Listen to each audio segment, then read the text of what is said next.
హైవర్స్, great divorce, వాళ్ళు silver splits అన్నట్టు కూడా అంటూ ఉంటారు.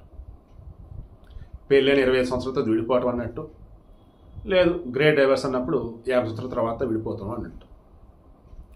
రీసెంట్ టైమ్స్లో తీసుకుంటే నిన్న ఏఆర్ రెహమాన్ అతని భార్య సైరా బాను, అంతకుముందు ఆమీర్ ఖాన్ అతని భార్య కిరణ్ రావు, అండ్ అంతకుముందు కూడా లెక్కదేంటి చాలామంది మనకు కనిపిస్తూనే ఉంటారు. కమల్ హాసన్, సారిక, వీళ్ళంతా. ఈ గ్రేట్ డైవర్స్ అనేటువంటి కాన్సెప్ట్ మన దగ్గర లేదండి. విదేశాలలో ఎక్కువ ఉండేది. అక్కడ ఏంటంటే ఆడవారు 50 సంవత్సరాలు దాటిన తర్వాత మోనోపాజ్ పీరియడ్ అనో లేదన్నప్పుడు ఇన్నాళ్ళు కలిసిమెలిసి ఉన్నాము, ఇంక ఇప్పుడు కూడా నాకు ఫ్రీడమ్ లేదు, నా డబ్బు నాకు, నా లైఫ్ నాది, నాకు నచ్చింది చేయాలని చెప్పేసి ఆలోచనలు రావటమో, సో నీ దారి నాది, నా దారి నాది, మన పిల్లలు ఆల్రెడీ ఎదిగారు కదా, సో వాళ్ళ దగ్గర వాళ్ళది, అంతకైతే నీ దగ్గరికి వస్తారు, నా దగ్గరికి వస్తారు, రైట్, ఇంక అంతే. అలా ఫారిన్లో చేస్తారు. మన దగ్గర అలాగా వన్స్ పెళ్ళయిందంటే చనిపోయేంత వరకు కలిసిమెలిసి ఉండాలి. వయసు మీద పడే కొద్దీ ఇంకా భార్యాభర్తల్లో భార్య అవసరం భర్తకి, భర్త అవసరం భార్యకు ఉంటూ ఉంటుంది. ఎందుకంటే రెక్కలు వచ్చిన పక్షులు ఎగిరి వెళ్ళిపోతాయి. అలా పిల్లలు కూడా చదువుకున్నారు, ఉద్యోగాలు వచ్చి ఎటు ఒకటి వెళ్ళిపోయారు. భార్యాభర్త తోడు ఉండాలి ఒకరికొకళ్ళు.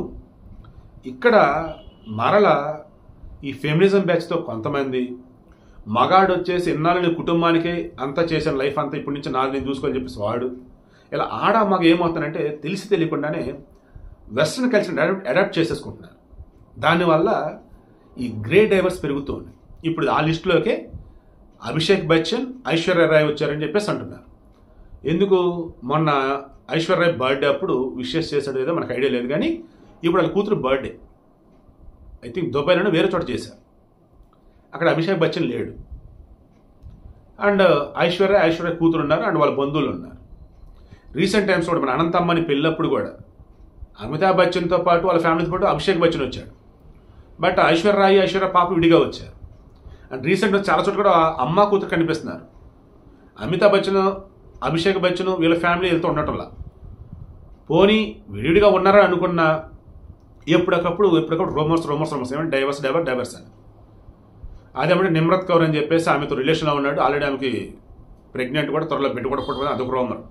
సో సింపుల్గా నేను చెప్తుంది ఏంటంటే ఈ గేమర్లను పక్కన పెడతాం. నిజమైనటువంటి మనం కొన్ని చూస్తున్నాగా. ఈ నిజమైనటువంటి డైవర్స్ విషయాలు చెక్ చేసుకుంటూ పోయినప్పుడు డబ్బున్న వాళ్ళు కనిపిస్తున్నారు, సెలబ్రిటీలు కనిపిస్తున్నారు. అదే నార్మల్ వాళ్ళ దగ్గరికి వచ్చిందనుకోండి, చిన్న భిన్నం కుటుంబ వ్యవస్థ. అలా జరగకూడదు, అలా రాకూడదు అనేది అది. సో మీ భార్యని పెళ్ళైన రోజు నుంచి కూడా తన ఇష్టాలేంటో తెలుసుకోండి. తనకి ట్రావెలింగ్ అంటే ఇష్టమా, ఎటైనా వెళ్దామా, ఉన్న డబ్బులు చూసుకొని హ్యాపీగా వెళ్ళరండి. తనకి సినిమాలు ఇష్టమా, లేదన్నప్పుడు ఏదైనా తిండి ఇష్టమా, అండ్ డబ్బులు ఏదైనా ఇన్వెస్ట్ చేయాలా, తన సలహాలు సూచనలు తీసుకోండి. సో పెళ్ళైన దగ్గర నుంచి కూడా భార్యని వంటింటి కుందేలన్నట్టు, గృహలక్ష్మి అంటూ గృహంలోనే ఉంచడం ఇలా చేయకుండా, తనకి జాబ్ చేయటం ఇష్టమా చేయించండి, బట్ ఆ తర్వాత ఫ్యామిలీకి సంబంధించి టైం ఉండేలాగా చూసుకోండి. ఆడవాళ్లే వంట వండాలి, ఆడవాళ్లే ఇంట్లో పనులు చేయాలి, ఫస్ట్ మైండ్ నుంచి తీసేయండి. మగవాడు బయట కష్టపడి వస్తున్నాడు, ఇంట్లో ఆడ మొక్క ఆమె ఉందంటే ఓకే, ఇంట్లో ఉన్నట్టు పనులు చేయడం నా బాధ్యత అనుకుంటే చేసేస్తాను. ఆమెకు బాగోనప్పుడు చెయ్యి, నువ్వేం చెయ్యి, ఏమైతే ఏం కాదు కదా, లేదా వంట మనిషిని పెట్టి పని మనిషిని పెట్టి చెప్పి చేయం కాదు. సో నేనేమంటున్నానంటే భార్య అంటే ఇంటికే పరిమితం, భార్య అంటే వంటింటి కుందేలు, ఫస్ట్ మైండ్ నుంచి అది తీసేయండి. భార్య దగ్గర కూడా బ్రెయిన్ ఉంది, భార్య దగ్గర కూడా మనసు ఉంది. ఆమెకంటూ ఇదిగో అది చేయాలి ఇది చేయాలని చెప్పి కోరికలు ఉంటాయి, చేయనివ్వండి, చేయించండి, పక్కన మీరు తోడుగా ఉండండి. లేదు నేను సింగిల్గా చేస్తానంటే ఓకే అని చెప్పి జాగ్రత్తగా వదిలేయండి.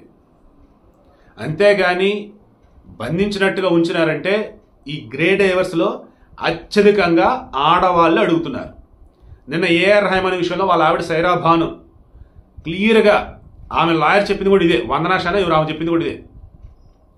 ఎన్నాళ్ళు కలిసిమెలిసి ఉన్నారు, ఇక ఉండలేని పరిస్థితి, ఇష్టమన్నా ప్రేమన్నా ఇక ఉండలేరు, సిచ్యువేషన్ దాటేసింది, ఇంకా లిమిట్ క్రాస్ అయిపోయింది, ఇక వద్దు అనుకున్నారు, విడిపోతున్నారు అని. సో వీడి కండిషన్ మీకు అర్థమైందా? మన దగ్గర ఉన్నటువంటి సంస్కృతి చాలా గొప్పది. దానిని వెస్ట్రన్ కల్చర్కి ముడిపెట్టి ఆడ మగ సమానం, వాళ్ళకి హక్కులు వీళ్ళకి హక్కులు అంటూ పిచ్చి పిచ్చిని ఆలోచించి కంపు చేయకండి. ఆడమగ సమానమే, వాళ్ళకి హక్కులు అంటే వీళ్ళకి హక్కులు అంటే, అది పెళ్ళైన రోజు నుంచే పాటించండి అంటున్నా. పెళ్లికి ముందే మాట్లాడుకోండి అంటున్నా. ఇదిగో నువ్వు పెళ్ళాక ఇలా ఉండాలి, లేదు ఇలా ఉంటా, అట్టయితే పెళ్ళి, అట్టయితే వద్దా, వద్దు వద్దు అంతే.